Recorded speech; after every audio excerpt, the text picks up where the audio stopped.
आए वचन को पढ़ेंगे, मेरे साथ निकालिए।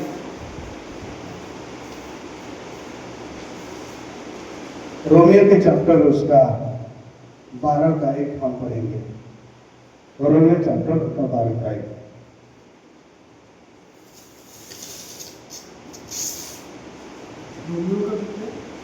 रोमियो उसका 12 का 1।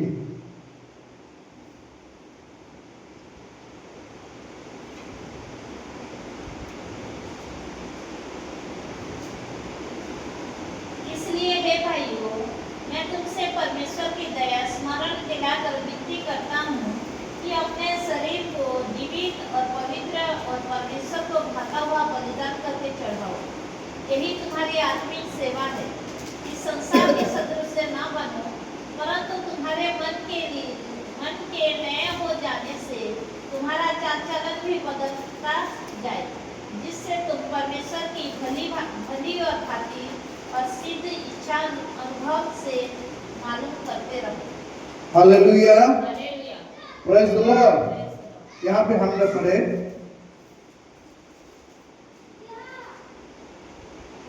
इसलिए हे भाइयों, मैं तुमसे परमेश्वर की दया शरण दिलाकर विनती करता हूँ कि अपने शरीर को जीवित और पवित्र और परमेश्वर के भाता हुआ बलिदान करके चढ़ाओ। यही तुम्हारी आत्मिक सेवा है। Hallelujah, hallelujah. पौलुस यहाँ पे हमको सिखाने के लिए चाहते हैं, बताने के लिए चाहते हैं, गाइडेंस देने के लिए चाहते हैं और हमको ऊपर उठाने के लिए चाहते हैं कि हे मेरे भाइयों, है ना, इसलिए हे मेरे भाइयों, मैं तुमसे परमेश्वर के दया से, हालेलुया, परमेश्वर के दया से। किसकी दया? अगर परमेश्वर की दया हमारे ऊपर नहीं है तो हम कुछ भी नहीं कर सकते। Hallelujah, praise the Lord. आज बहुत सारे लोगों के पास में परमेश्वर का दया नहीं है। अगर परमेश्वर की दया होता तो आज यहाँ पे उन लोग क्या होते? खड़ा होते। कई सारे लोगों के पास परमेश्वर का दया नहीं है। हालेलुया। प्रभु का वचन कहता है कि मैं क्या करता हूँ? विनती करता हूँ। क्या विनती करता हूँ? अपने शरीर को जीवित, अपने शरीर को क्या करो? जीवित रखो। आज कई सारे लोगों ने अपने शरीर को जीवित नहीं रखे हैं। कभी कभी लोगों ने अपने शरीर को जीवित नहीं रखे हैं। इसीलिए हमको क्या करना है? जीवित रखना है। हमारे शरीर को क्या रखना है? जीवित रखना है। जीवित कैसे रखना है? जीवित कैसे रखेंगे? शरीर तो ऑलरेडी जीवित है, जीवित कैसे रखेंगे? परमेश्वर हवा आदम को बोला, हे हवा आदम, तुमने जिस दिन इस फल के खाओगे उसी दिन क्या हो जाओगी? मर जाओगी। इसका मतलब तुम्हारा जीवन चले जाएगा। परमेश्वर का जो सांस था, परमेश्वर का जो आत्मा था, हवा और आदम से क्या हो गया? निकल के चले गया। हमारे शरीर में अगर कोई घात करता है, कोई हमको मार देता है, तो क्या हो जाता है? हमारा शरीर क्या हो जाता है? खून से, घाव से भर जाता है। शैतान हमको कभी कभी क्या करता है? घात करता है। परमेश्वर के वचन में लिखा हुआ है, शैतान क्या करने के लिए आया है? क्या करने के लिए आया है? घात करने के लिए। लेकिन यीशु आया है जीवन देने के लिए। हमारे शरीर में जीवन नहीं था। जीवन का मतलब यह है कि परमेश्वर का आत्मा नहीं था मनुष्य के अंदर में। इसीलिए परमेश्वर प्रभु यीशु मसीह जब दुनिया में आया, उसने कहा कि मैं तुमको पवित्र आत्मा को भेजता हूं। हालेलुया। जिसके अंदर में जाते हो, जिसके अंदर में क्या नहीं है? पवित्र आत्मा नहीं है, वो मृतों के समान, वो जीवित नहीं है। इसीलिए पौलुस यहाँ पे कहता है, हे मेरे भाइयों, मैं तुमको विनती करता हूँ, अनुरोध करता हूँ, रिक्वेस्ट करता हूँ। आज कई सारे पास्टर लोगों को विनती करते हैं कि परमेश्वर के पास आओ, परमेश्वर के पास अनंत जीवन है, मन को फिराओ, कितना रिक्वेस्टिंग करते हैं, लोगों को बुलाते हैं, लेकिन लोगों नहीं सुनते हैं। प्रभु का वचन कहता है, हे मत्थयु 11:28 में कहता है, क्या कहता है? हे बोझ से दबे हुए लोग किसके पास आओ? मेरे पास आओ। हालेलुया।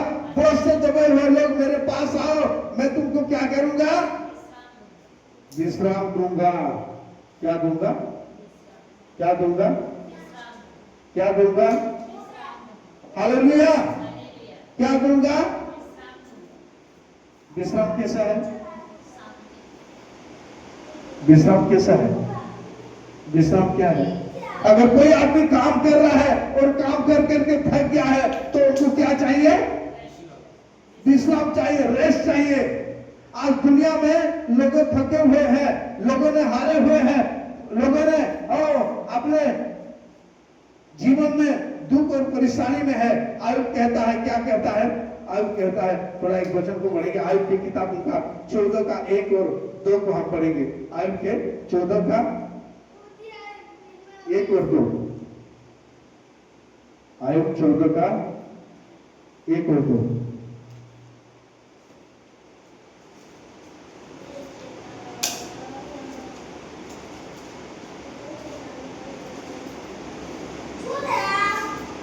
मनुष्य जो पढ़िए, मनुष्य जो स्त्री से उत्पन्न होता है वह थोड़े दिनों का और दुख से भरा हुआ रहता है।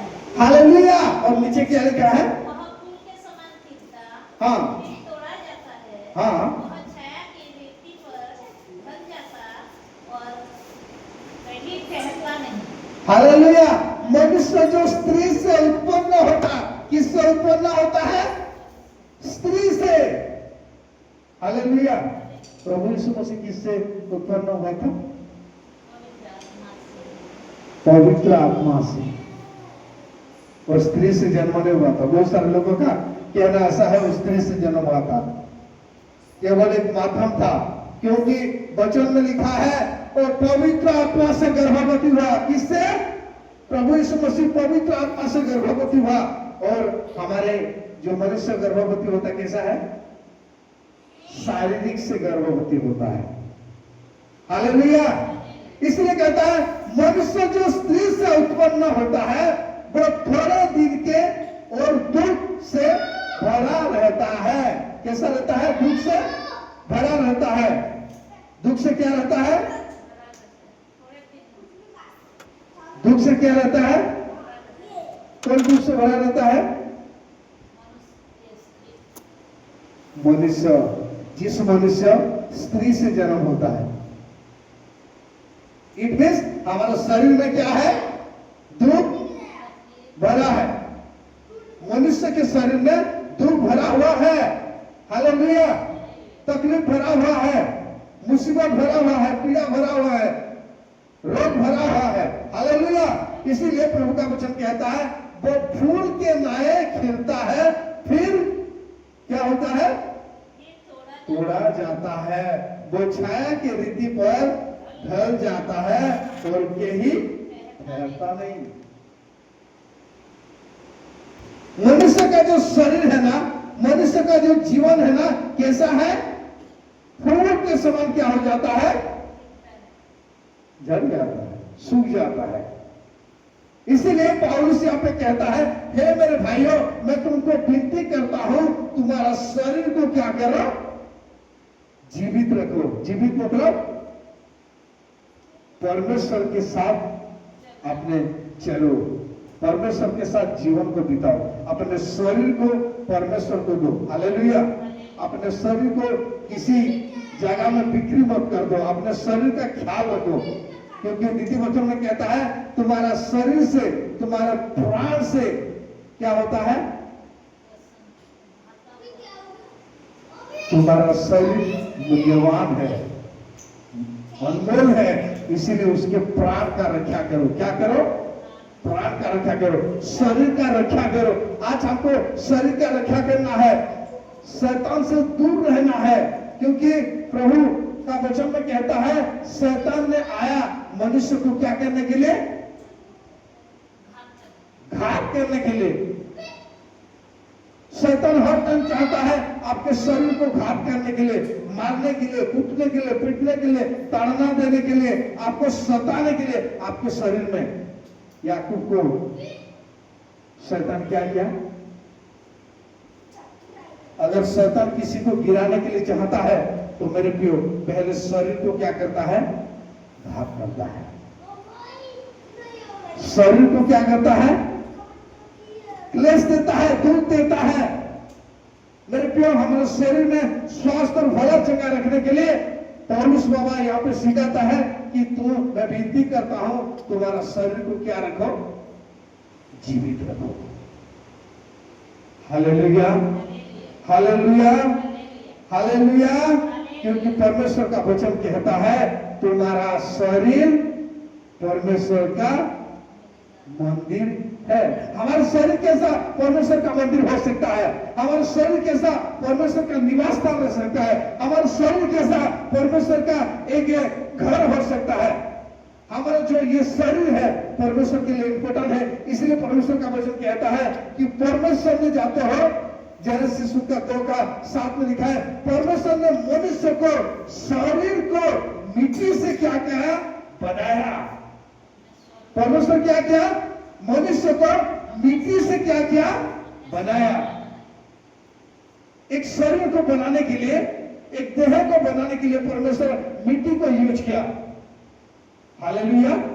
परमेश्वर आपको मिट्टी से बनाया है, अपने शरीर को आपने गठन दिया है, उसने ढांचा बनाया है।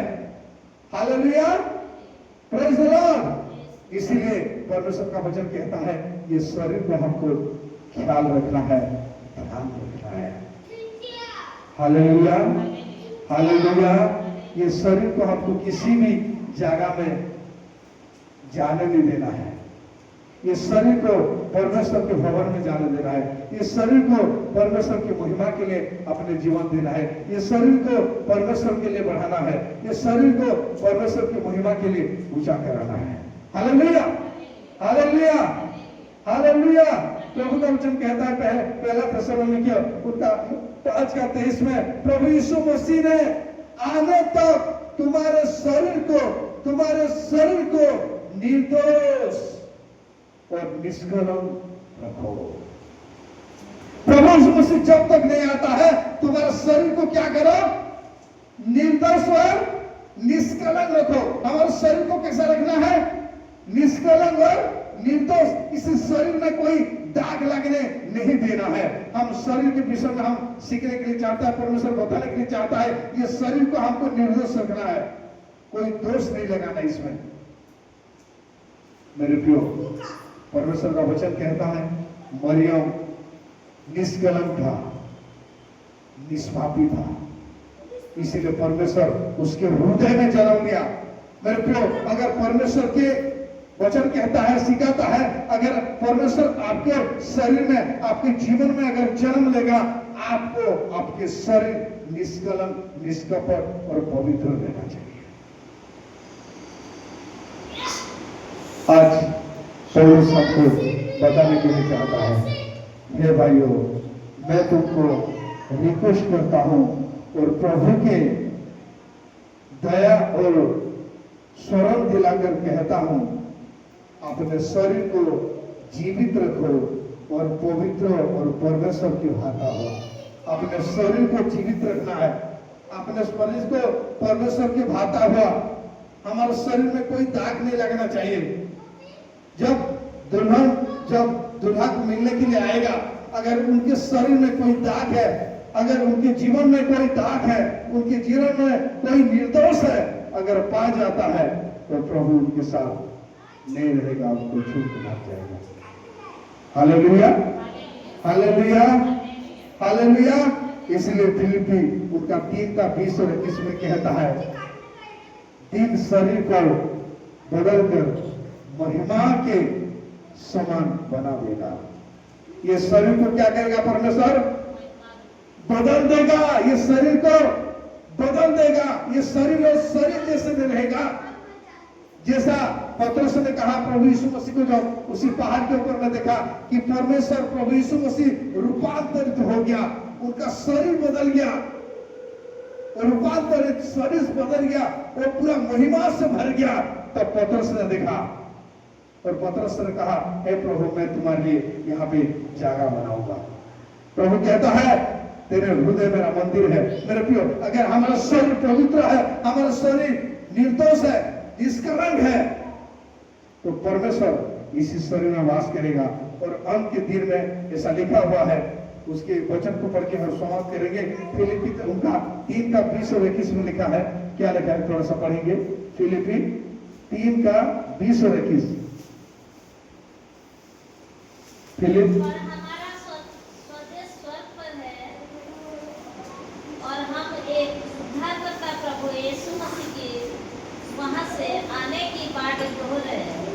वह अपनी शक्ति के उस प्रभाव के अनुसार जिसके द्वारा वह सब वस्तुओं को अपने वश में कर सकता है, हमारी दीन देह का रूप, हमारा देह का हमारा क्या दिन क्या है? दिन बोले तो हमारा ये नम्र शरीर को, दिन शरीर को क्या करेगा? क्या क्या लिखा है? दिन देह का बदल कर ये शरीर को क्या करेगा? परमेश्वर बदलाएगा। हालेलुया। आपके शरीर में जो, आप जानते हो, आपके शरीर जो है एक मिट्टी से, एक लोहो से बना हुआ है। इनको ऐसा नहीं रखेगा, इसको बदलाएगा। कैसा करेगा? जब प्रभु यीशु मसीह आएगा, हमारा शरीर को क्या करेगा? बदला देगा। हालेलुया। मेरे प्रियो, ये शरीर को बदला के क्या करेगा? लिखा हुआ है, ये शरीर को बदल के महिमा के देह के समान बना देगा। महिमा मतलब ऐसा जादू, ऐसा विचित्र होगा, ऐसा महिमा से भर जाएगा, जो हम देखने के बाद हम वर्णन करने नहीं पाएंगे। हमारा शरीर को ऐसा बनाएगा। आज परमेश्वर चाहता है हमारे शरीर को बदलने के लिए, हमारे शरीर को पवित्र रखने के लिए परमेश्वर डिमांड करता है। मेरे भाइयों, आज हमारे शरीर को अगर हम पवित्र नहीं रखे हैं, निष्कलंक नहीं रखे हैं, तो आने वाले दिनों में परमेश्वर हमको छोड़ देगा और चले जाएगा। इसलिए आइए इसी शरीर को हम निष्कलंक रखें, निष्कपट रखें और परमेश्वर के भाता हुआ बलिदान को इसी शरीर के द्वारा चढ़े, ताकि परमेश्वर को महिमा मिले। इसी वचन के द्वारा हम सबको आशीष करें। आमीन। हालेलुया।